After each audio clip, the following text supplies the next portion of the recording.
cognition enters all the time into what we call conscious life. Cognition is very much present here while you and I talk. The question really, and cognition, of course, is used in every behavioral therapy technique. For example, in systematic desensitization, you're using cognition when you greet the patient at the door. Mm-hmm. You're using it when you teach him relaxation. You're using it when you make a hierarchy, and you're using it in desensitization. So cognition as a reality is, well, pervasive. Mm-hmm.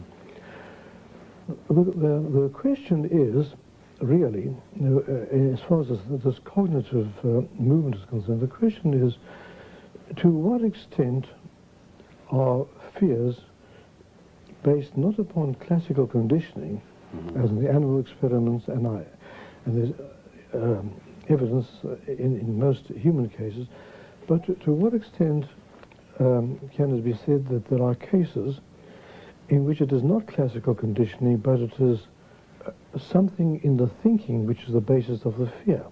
Mm-hmm. Well, there is no doubt that there are many cases, and according to 3 different studies, it appears that approximately 1/3 of maladaptive fears are based upon wrong thinking. Mm-hmm. These people all need cognitive correction, and it would be ludicrous to use desensitization on them. Mm-hmm. An example which I use frequently in teaching is a person with a fear of elevators. He has to be investigated. He has to be questioned, and a basic question is, what is there to be afraid of in an elevator? He will always say, well, I'm afraid of going into an elevator. You say, yes, but what can happen to you? Now, a certain number of people will give you a sort of a thought-based explanation, which is this: something can happen to me. If the elevator were to be stuck between floors, I would exhaust the air and suffocate. Mm-hmm. Now, clearly, if a person believes that, mm-hmm. he can have a fear. And it is no use doing systematic desensitization. He must be given information. May require an elevator mechanic, but anyway.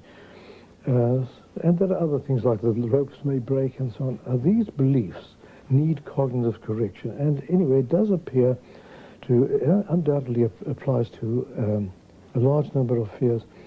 But now what has actually happened in the field is there are people like Beck and Ellis who say quite explicitly there is no such thing as classical conditioning.